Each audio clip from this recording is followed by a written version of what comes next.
এই মুহূর্তে আমি রয়েছি খানাকুলের মুচিঘাটা এলাকায়। আর এখানে আজকে আপনাদেরকে একটি চিত্র আমি দেখাবো, যেখানে রাস্তাতে কিভাবে অবরুদ্ধ করে চলছে যান চলাচল, যাত্রীরা কিভাবে, সাধারণ মানুষজন, পথযাত্রী কিভাবে যাতায়াত করছে, আমি তারই একটি চিত্র দেখাবো।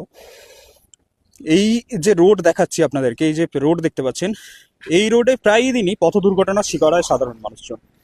কিন্তু এই মুহূর্তে রাস্তাকে অবরুদ্ধ করে, রাস্তাকে যে সমস্ত বিল্ডার্স রয়েছে, স্থানীয় বিল্ডার্স যারা রয়েছে, তারা রাস্তা অবরুদ্ধ করে রেখেছে, এবং এর ফলে কিন্তু পথ দুর্ঘটনার শিকার হতে হয় সাধারণ মানুষকে। তারই একটা চিত্র দেখাবো আমি।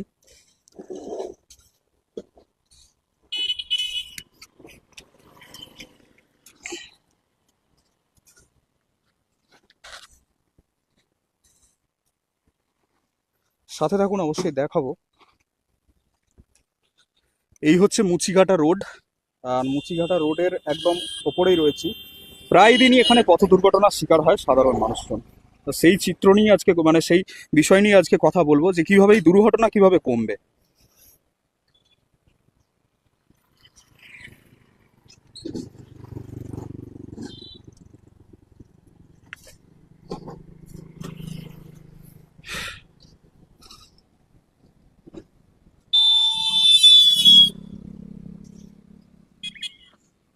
দেখতে পাচ্ছেন রাস্তা কিন্তু একদিকটা অবরুদ্ধ হয়ে রয়েছে, আমি দেখাচ্ছি।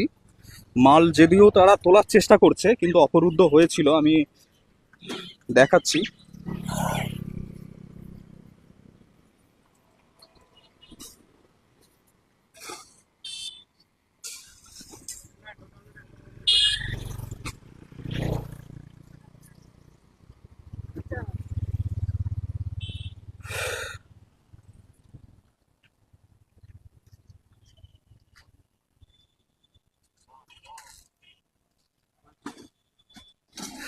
দেখতে পাচ্ছেন রাস্তা অবরুদ্ধ করে চলছে।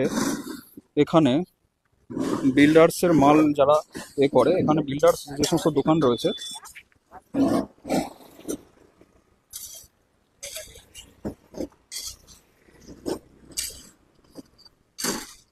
মাল যারা করে, এখানে বিল্ডার্স যে সমস্ত দোকান রয়েছে,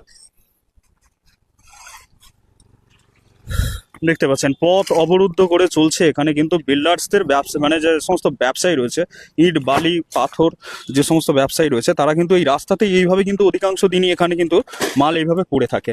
তার ফলে কিন্তু পথ দুর্ঘটনার শিকার হয় সাধারণ মানুষকে। আর সেই চিত্রই আপনাদেরকে দেখাচ্ছি। দেখতে পাচ্ছেন রাস্তার অর্ধেক অংশ, পুরো অর্ধেক অংশ ছিল, দেখতে পাচ্ছেন যে তারা তুলে নিচ্ছে এই মুহূর্তে। আমি দেখাচ্ছি, আমি যখন মানে এটা দিয়ে যাচ্ছিলাম, তখন কিন্তু এখানে এই রাস্তা সাধারণ মানুষ যাবে কোনটা দিয়ে, পথ চলতি মানুষ যাবে কোনটা দিয়ে। অর্থাৎ সরকারের পক্ষ থেকে এরকম কোনো আইন নেই যে এরকম ভাবে রাস্তায় বিল্ডার্স যে সমস্ত ব্যবসায়ীরা আছে, তারা যদি মাল ফেলে রাখে তাদের কোনো প্রকার ফাইন বা এরকম কোনো আইন নেই।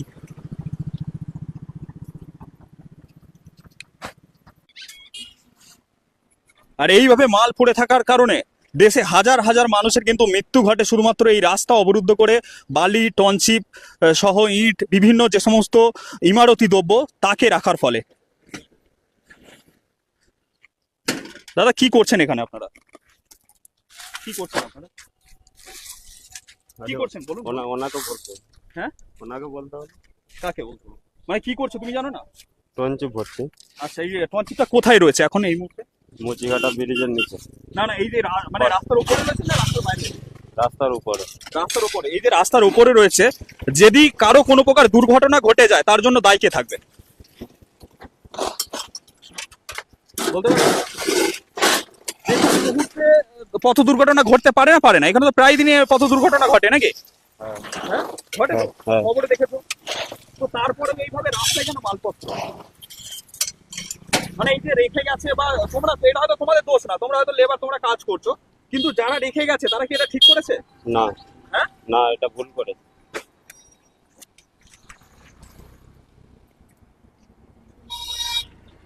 তো সরকারের উচিত, যারা এইরকম ভাবে রাস্তায় মাল অবরুদ্ধ করে ফেলে রাখবে, সরকারের নিয়ম হওয়া উচিত যে 25-30 হাজার টাকা করে তাদের ফাইন করা হবে, স্পট ফাইন করা হবে। পুলিশের পক্ষ থেকে। এরকম কোনো সরকারের পক্ষ থেকে নিয়ম জারি করা হয়নি বলে যে যা খুশি ভাবে মাল এইরকম ভাবে রাস্তা অবরুদ্ধ করে ফেলে রাখছে, তার ফলে সাধারণ মানুষের কিন্তু প্রাণ যায়। ডেলি হাজার হাজার মানুষের দেশ জুড়ে মৃত্যু ঘটছে। কিন্তু বিষয়টা হচ্ছে কবে এই যে অবস্থা রয়েছে এর বিরুদ্ধে কবে ব্যবস্থা নেওয়া হবে, প্রশ্ন কিন্তু থাকছে। তো দেখতে পাচ্ছেন এখানে কিন্তু অবরুদ্ধ করে চলেছে, এদের কিন্তু দোষ নেই, দোষ যাদের অ্যাকচুয়ালি বিল্ডার্স ব্যবসায়ীদের, তাদেরকে মালটা কোথায় রাখতে হবে তাদের কিন্তু এটা কাজ, তাদেরকে দেখিয়ে দিতে হবে। যে রাস্তায় যদি এইভাবে মাল পড়ে থাকে তাহলে কিন্তু সাধারণ মানুষ কিন্তু যে কোনো মুহূর্তে দুর্ঘটনার শিকার হয়। দাদা কিছুদিন আগে এখানে বাইক অ্যাক্সিডেন্ট হয়েছিল, আপনি শুনেছিলেন? না শুনে কোথায় বাড়ি আপনার? আমার এখান থেকে দূরে। আচ্ছা, এই যে রাস্তায় মালটা পড়ে আছে ঠিক জায়গায় আছে না ভুল জায়গায় আছে? ওটা আমরা কি করে বলবো? না আপনি বলুন যে এটা ঠিক জায়গায় আছে। আমরা বলতে পারছি না। কেউ যদি ধরুন আপনারা কাজ করছেন, কেউ যদি মেরে দেয়, কোনো ড্রাইভার এসে আপনাদেরকে মেরে দেয়, তার জন্য তখন কি হবে? তখন যার যে মাল বইছেন সে কি আপনাদেরকে দেখবে? কি মনে হয় দাদা? এই যে আপনারা কাজ করছেন, এই যে রাস্তাতে এইভাবে কি কাজ করাটা ঠিক হচ্ছে? বা রাস্তায় এইভাবে মাল পড়ে রয়েছে, এটা কি ঠিক জায়গায় আছে মালটা?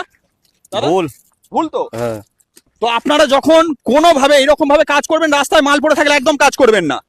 আপনাদের মালিককে বলে দেবেন যদি রাস্তার এক ধারে থাকে তখন আমরা কাজ করব। যদি কোনো ধরুন একটা মারুতি এসে আপনাদেরকে মেরে দেয়, তার জন্য দায়ী কে থাকবে? কারণ আপনারা তো রাস্তার উপরে কাজ করছেন, ঠিক কি না? এটা ঠিক হচ্ছে? অর্থাৎ যে সমস্ত খানাকুল জুড়ে বিল্ডার্স ব্যবসায়ী যারা রয়েছেন তারা কিন্তু এইরকম ভাবে রাস্তা অবরুদ্ধ করে মাল ফেলবেন না। আর সরকারের কাছে করজোরে অনুরোধ, এই সমস্ত দুষ্ট ব্যবসায়ীদের বিরুদ্ধে পদক্ষেপ নেওয়া, 25 থেকে 30,000 টাকা করে ফাইন করে দেওয়া, স্পট ফাইন। আর প্রশাসনকেও বলবো আপনারা সজাগ থাকুন যাতে এইরকম ভাবে রাস্তা অবরুদ্ধ করে কেউ মাল না ফেলতে পারে, এবং এর ফলে কিন্তু দুর্ঘটনার শিকার হতে হয় সাধারণ মানুষকে। দেখতে পাচ্ছেন কি অবস্থা এখানে, কিন্তু এইটা কিন্তু এই হোয়াইট পট্টি পর্যন্ত ছিল। এই যে আমি এই পথ দিয়েই যাচ্ছিলাম, আমি তখন একটু ব্যস্ত ছিলাম সেই কারণে দেখাতে পারিনি তখন। এখন কিন্তু এই যে মাল বওয়া হচ্ছে তার ফলে কিন্তু অনেকটাই খালি হয়েছে। আর এরা কতক্ষণ চলবে মোটামুটি কাজ আপনাদের? এটা ফাঁকা যায়। ফাঁকা করে দেবেন তো? ফাঁকা হয়ে যাবে, অর্থাৎ এনারা বলছে যে আমরা ফাঁকা করে দেবো। অর্থাৎ এই রাস্তা অবরুদ্ধ করে কেউ মাল ফেলবেন না, এর জন্য অনেক সাধারণ মানুষের পথ দুর্ঘটনার শিকার হয়।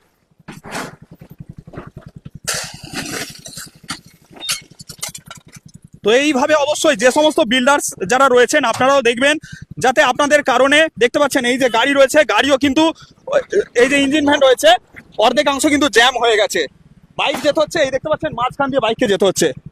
আচ্ছা, এই যে মালটা ফেলা হয়েছে এটা কি ঠিক জায়গায় আছে? না ঠিক জায়গা নয়, একটু আরো সাইডে ফেললে ভালো হতো। মানে রাস্তা ছেড়ে ফেলাটা তো উচিত ছিল। তারা মানে মানে মাঝখানে যে হোয়াইট পট্টি আছে সেখান পর্যন্ত মাল ফেলে রাখছে, এর এই ব্যবসায়ীরা ঠিক করছে? না না ঠিক নয়। কি বলবেন এই নিয়ে, কি বলবেন? কি বলবো, সরকারের কি পদক্ষেপ নেওয়া উচিত না উচিত নয়?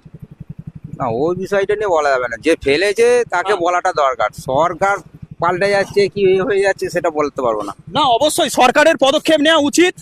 যারা এইভাবে মানে ইচ্ছা মতো মাল এখানে ওখানে ফেলে রাখবে, রাস্তার মাঝখানে ফেলে রাখবে, তাদের ক্ষেত্রে পদক্ষেপ নেওয়া সরকারের অবশ্যই উচিত। 25 থেকে 30,000 টাকা করে ফাইন করে দেওয়া, তাহলে তারা কিন্তু ভয়ে এটা করবে না। দাদা এই যে মালটা ফেলেছে এটা ঠিক জায়গায় ফেলেছে? একদম অন্যায় তো। হ্যাঁ, এর ফলে কত দুর্ঘটনা হয় না হয় না?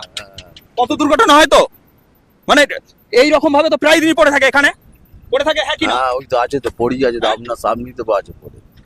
সামনেই পড়ে আছে। আপনারা তো কতদিন ধরে এই রাস্তায় গাড়ি চালান আপনারা? আমরা তো চালাচ্ছি অনেকদিন হয়ে গেছে। আচ্ছা, কি নাম আপনার?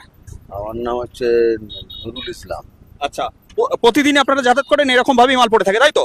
প্রতিদিন থাকে না আপনার, মানে প্রায় দিনই থাকে তো? অর্থাৎ প্রায় দিনীরা যারা বিল্ডার ব্যবসায়ী আছে তারা কিন্তু এরকম ভাবে মাল ফেলে রাখে, তার কারণে বাইক চালক বাইকের চাকা স্কিড করে অ্যাক্সিডেন্ট হয়।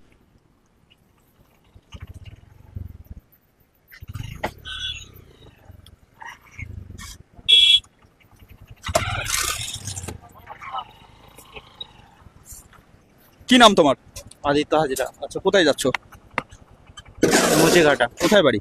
হাউসিংপুরে। আচ্ছা, হেলমেট পরোনি, পুলিশ যদি ফাইন করে দোষ কার হবে? সামনেই বাড়ি, আমি বাজার করতে আসছি। আচ্ছা, তোমার পাশে এই যে মালগুলো পড়ে রয়েছে এটা প্রায় হোয়াইট পট্টি পর্যন্ত ছিল, যে এইভাবে মাল ফেলা ঠিক না ভুল? সম্ভবত আমি এদিকে আসছি না। না এখন তো দেখতে পাচ্ছ এখনো যে অবস্থায় রয়েছে এটা কি ঠিক অবস্থায় আছে না ভুল অবস্থায় রয়েছে? এটা ভুল অবস্থায় আছে, রাস্তাতে মাল ফেলা আছে। হ্যাঁ, এর ফলে দুর্ঘটনা ঘটে না ঘটে না?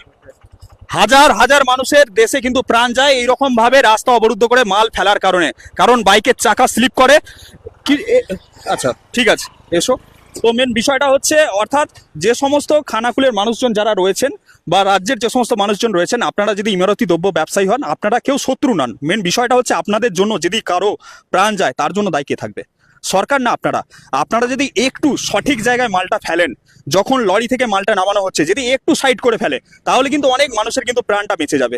তো সেই কারণে যে সমস্ত ইমারতি ব্যবসায়ী আছেন বা যারা এই সমস্ত স্টোনচিপ, ইট, বালি সহ ইমারতি ব্যবসায়ী রয়েছে, তাদের কাছে করজোরে অনুরোধ, আপনারা যখন মাল ফেলবেন এই রাস্তা ছেড়ে ফেলবেন। এই যে হোয়াইট পট্টি দেখতে পাচ্ছেন, এখান পর্যন্ত মানে আপনারা মাল ফেলে দিচ্ছেন, মানুষজন একটা সিঙ্গেল একটা লেন দিয়ে যাতায়াত করবে, সেই কারণে কিন্তু পথ দুর্ঘটনা প্রায় হয়। আমরা কিছুদিন আগেই দেখেছি যে এই মুচিঘাটা এলাকায় প্রায় সময় পথ দুর্ঘটনার শিকার হয়, সেই খবরও আমরা দেখিয়েছি। অনেকে গুরুতর জখম হয়েছে, এমনকি প্রাণ যায় যায় অবস্থা। অর্থাৎ এই সমস্ত পথ দুর্ঘটনা ঘটার জন্য এই সমস্ত ইমারতি ব্যবসায়ীরা কিন্তু দায়ী এক প্রকার বলা চলে। অর্থাৎ এইরকম ইমারতি ব্যবসায়ীদের পক্ষে মানে ওপর সরকারের যে পদক্ষেপ সেটা গ্রহণ করা উচিত রয়েছে, এবং সরকারের নতুন করে নিয়ম লাগানো উচিত রয়েছে, যাতে এই সমস্ত ব্যবসায়ীর বিরুদ্ধে যারা এই রাস্তা অবরুদ্ধ করে, অনেক সময় দেখা যায় যে বাড়ির কাজ হচ্ছে, কেউ সিমেন্ট ও বালি মাখাচ্ছে এই রাস্তার ওপরে, অর্থাৎ সেখানেও কিন্তু দুর্ঘটনা ঘটার চান্স থাকে, যে বাইক চালক কেউ এসে স্পিডে মেরে দিতে পারে, বা অনেক সময় যারা হয়তো মারুতি চালক তারাও এসে মেরে দিতে পারে, বা অর্থাৎ রাস্তায় এই প্রকার কাজ করাটা উচিত নয়। এরা যে কাজ করছে এদেরকেও যে কেউ এসে ধাক্কা মেরে দিতে পারে, তো এদেরও কিন্তু এটা রিস্ক।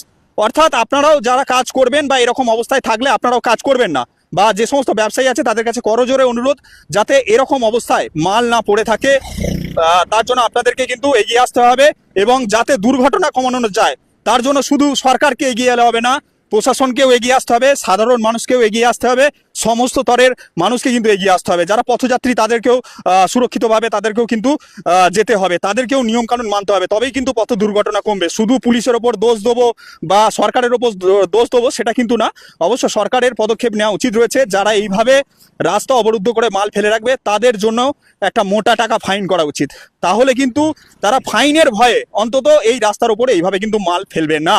তার ফলে অনেক পথ দুর্ঘটনা কমবে, অনেক সাধারণ মানুষ অনায়াসে যাতায়াত করতে পারবে। এই নিয়ে কোনো প্রকার মতামত থাকলে অবশ্যই কমেন্ট করে জানাবেন। এর সাথে বিদায় নিচ্ছি আমি তপন কোটাল, জয় হিন্দ। স্মার্ট প্লাম্বার, এটি বিভিন্ন নামি দামি কোম্পানির সাবমার্সিবল পাম্প, জলের ট্যাঙ্ক, পাইপ ফিটিংস ও স্যানিটারি আইটেমের বিশ্বস্ত প্রতিষ্ঠান। পাশাপাশি রয়েছে নামি দামি কোম্পানির অত্যাধুনিক ডিজাইনের টাইলস, মার্বেল ও গ্রানাইটের বিপুল সমাহার। প্রতিটি আইটেম ন্যায্য মূল্যে পাওয়া যায়, তাই আপনার বাড়ি কিংবা অফিস মনের মতো সাজাতে আজই যোগাযোগ করুন স্মার্ট প্লাম্বারে। আমাদের ঠিকানা রামনগর বাসস্ট্যান্ড থেকে কয়েকতলার দিকে 2 মিনিটের হাঁটা পথ, রামনগর, খানাকুল, হুগলি। বিস্তারিত জানতে আজই কল করুন 9563684403। Rani shopping mall and Reshmi jewellers, এখানে বিভিন্ন ডিজাইনের হলমার্ক যুক্ত সোনার গয়না ও রূপোর গয়না তৈরি করা হয়, ও একই ছাদের নিচে নামি দামি কোম্পানির জামা, প্যান্ট, কাপড়, জুতো পাওয়া যায়। পাশাপাশি কামাখ্যা অভিজ্ঞতাপ্রাপ্ত জ্যোতিষীর কাছে আপনার খারাপ সময় দূর করার মাত্র 5 টাকার বিনিময়ে হস্তরেখা বিচার, গুপ্তরোগের চিকিৎসা ও বাড়ির দোষ কাটানো সহ বিভিন্ন গ্রহরত্ন পাওয়া যায়। আমাদের ঠিকানা মুচিঘাটা, খানাকুল, হুগলি। বিস্তারিত জানতে আজই কল করুন 9732533706। মহাকাল জিম অ্যান্ড ফিটনেস স্টুডিও, এখানে ছেলে ও মেয়েদের বডি বিল্ডিং এর জন্য রয়েছে সুবর্ণ সুযোগ। অত্যাধুনিক মেশিনপত্র ও প্রশিক্ষণপ্রাপ্ত ট্রেনারের মাধ্যমে জিমের সমস্ত রকম ওয়ার্কআউট শেখানো হয়। জিমের পাশাপাশি yoga, nunchaku, martial art, zumba, লাঠি খেলা, বক্সিং ও সেলফ ডিফেন্স সহ বিভিন্ন বিষয়ে ট্রেনিং দেওয়া হয়। আমাদের ঠিকানা শিবানীপুর, উদয়নারায়ণপুর, হাওড়া।